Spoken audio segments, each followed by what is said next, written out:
Pemirsa, lalu apakah hak angket merupakan jalan terakhir untuk bisa melawan kecurangan yang dinilai terstruktur, sistematis, dan masif? Kita akan bahas selengkapnya bersama dengan mantan Hakim MK sekaligus pakar hukum tata negara Profesor Marwarar Siahaan yang sudah tersambung melalui sambungan Zoom. Selamat pagi, Prof. Selamat pagi, Prof. Maru. Selamat pagi. Early in the morning, ya. Baik, Prof. Maru. Prof. Maru, ini kan muncul ada upaya hak angket untuk dapat menanggulangi permasalahan di pemilu. Sebenarnya bagaimana mekanisme dari hak angket di DPR agar bisa melawan kecurangan pemilu yang disebut TSM ini, Prof? Ya, jadi DPR itu sebenarnya memiliki tiga hak dalam kerangka pengawasan. Jadi pengawasan itu dalam bentuk hak angket satu, hak interpelasi, dan kemudian setelah itu ada hak untuk menyatakan pendapat. Jadi hak angket itu adalah suatu hak DPR untuk mengadakan penyelidikan tentang satu kebijakan yang strategis dari pemerintah maupun untuk melihat apakah misalnya suatu kebijakan tersebut sangat berdampak luas pada kehidupan masyarakat, bangsa, dan negara yang mungkin atau diduga oleh DPR itu bertentangan dengan peraturan perundang-undangan. Demikian juga sebenarnya hak interpelasi itu hak untuk meminta keterangan dalam rangka itu sebenarnya, sehingga pada akhirnya nanti setelah mereka memutuskan itu dan dipertimbangkan ada landasan yang sah, mereka bisa memberikan suatu pendapat. Apa yang dikatakan pendapat itu, apakah memang pemerintah atau presiden telah melakukan kesalahan atau suatu pelanggaran terhadap satu undang-undang yang strategis tersebut. Dan ini syaratnya harus diusulkan dulu oleh 25 orang anggota DPR. Dan kemudian itu adalah satu lintas fraksi, dan setelah itu diambil satu keputusan dalam pleno yang dihadiri oleh setengah anggota DPR itu, dan pengambilan keputusan adalah 50% tambah 1. Itu yang akan terjadi, sehingga ya. Prof. Marwarar, kalau kita bahas nanti seandainya hak angket ini benar nanti akan dilakukan oleh parlemen kita, apa yang akan dibahas nantinya? Apakah hanya untuk kecurangan atau indikasi kecurangan di hasil pemilu atau dari awal tahapan pemilu?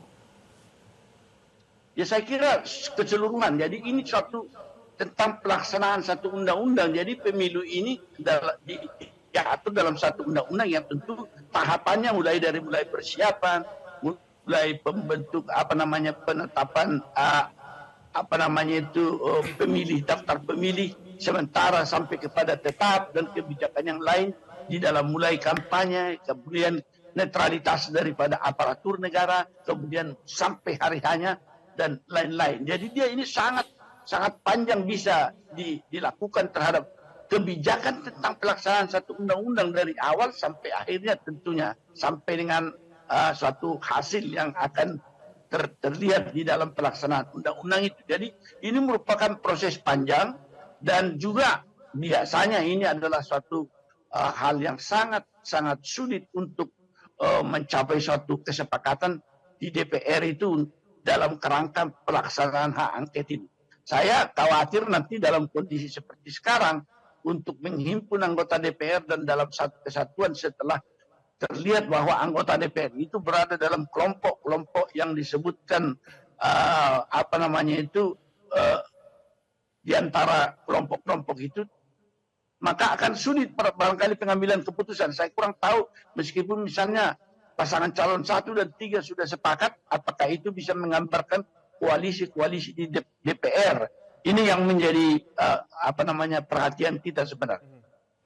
Ya, Prof, terkait dengan sengketa pemilu khususnya Pilpres ini kan sebenarnya bisa diselesaikan dalam Mahkamah Konstitusi. Namun ada beberapa pihak yang mengatakan kecurangan justru sudah terjadi di tingkat Mahkamah Konstitusi pada saat awal pendaftaran Capres dan juga Cawapres.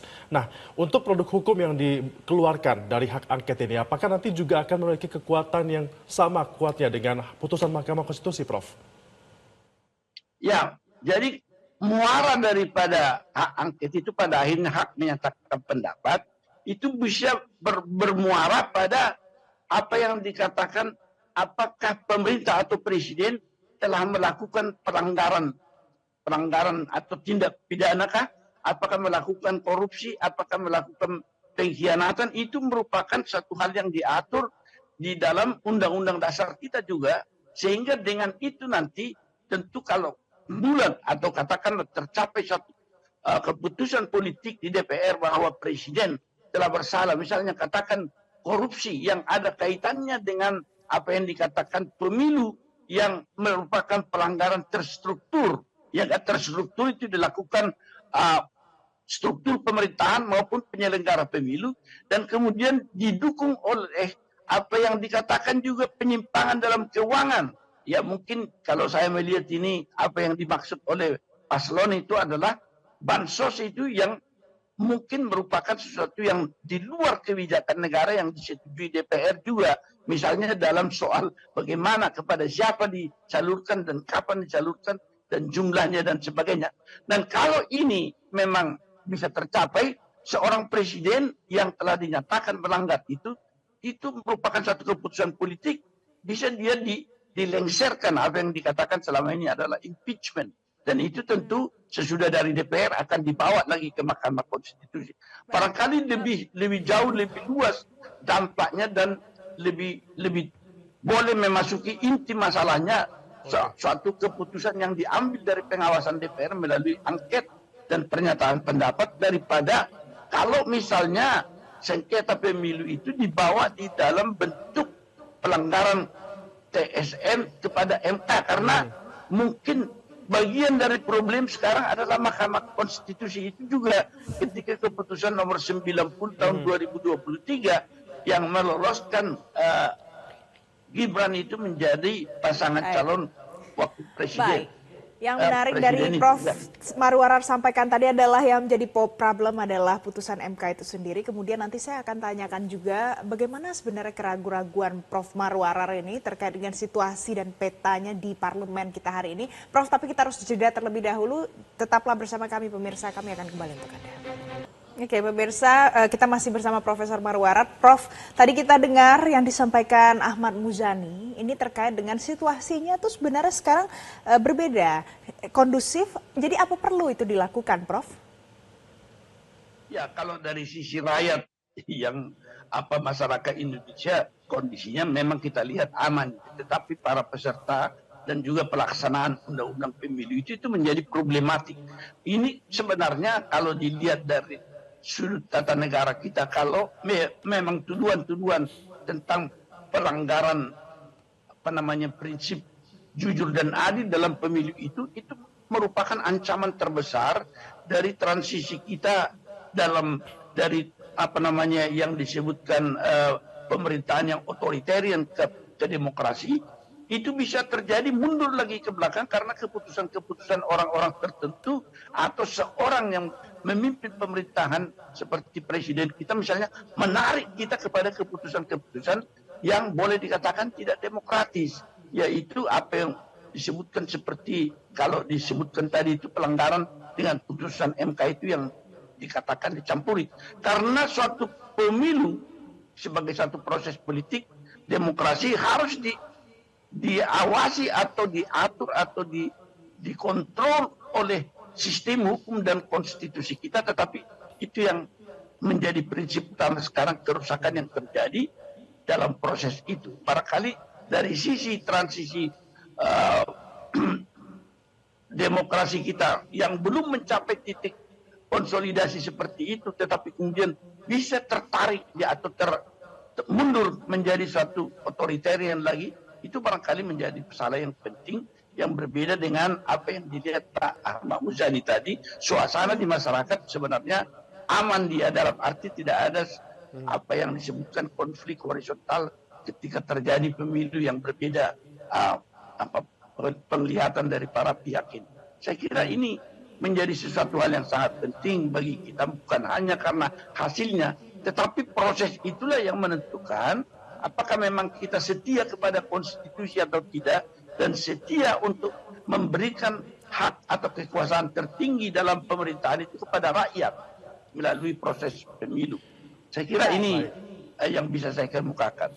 Ya, jangan sampai kita kembali ke masa-masa otoriter ya, Prof. Ya, Prof, tapi kan untuk bisa memastikan hak angket ini berhasil di tingkat parlemen, khususnya soal Pilpres, apa formula yang harus disiapkan oleh paslon 01 ataupun 03 untuk dapat disuguhkan nantinya di parlemen? Ya, saya kira karena ini adalah satu penyelidikan. Kalau mereka sudah berhasil melampaui threshold, misalnya 50% plus satu keputusan politik untuk melakukan angket ini, yang menjadi persoalan bagi mereka dalam merumuskan atau menyasar kemana sebenarnya mereka melakukan angket atau penyelidikan itu, yaitu yang kita lihat disebutkan oleh mereka pelanggaran terstruktur, sistematis dan masif. Maka mereka itu pertama sistem apa yang dikatakan sistem IT pemilu yang dikatakan itu dia memiliki server di luar negeri, itu merupakan salah satu hal yang sangat pokok untuk diselidiki.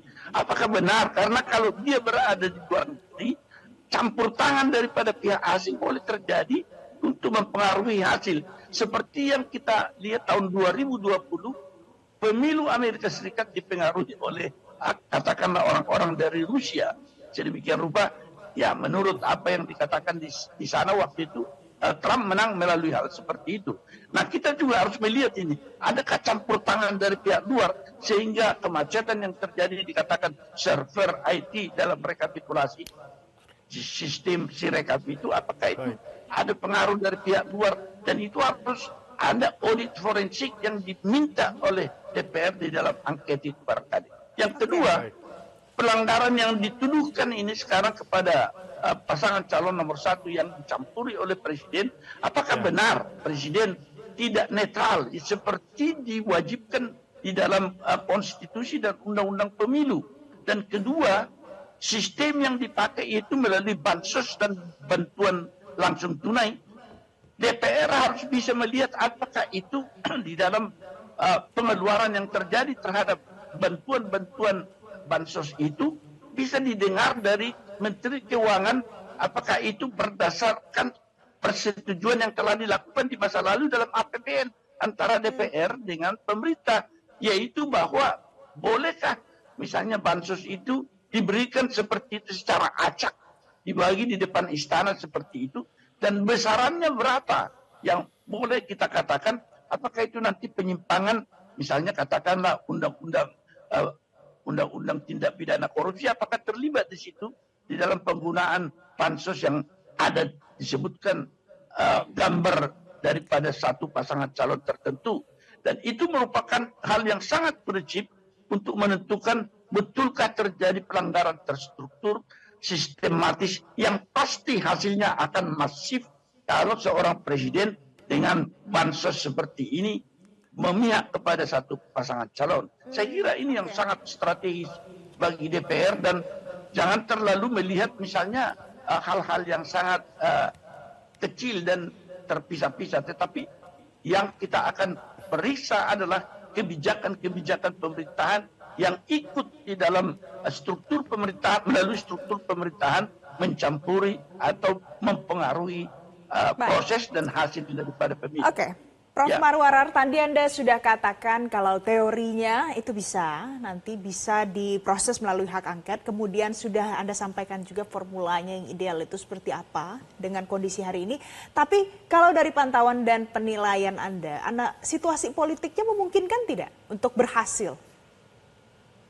Ya, saya sih tidak terlalu optimis ya, karena memang juga DPR itu sudah menempatkan diri juga, anggota-anggotanya sudah menempatkan diri pada kubu tertentu, sehingga kadang-kadang meskipun misalnya kembali mereka misalnya koalisi yang ada di pasangan calon, kalau pengalaman kita tentang hak seperti ini pelaksanaannya di DPR di masa lalu kan, di masa SBY juga terjadi hal seperti itu, mereka juga tidak loyal atau tidak senantiasa bisa dituntut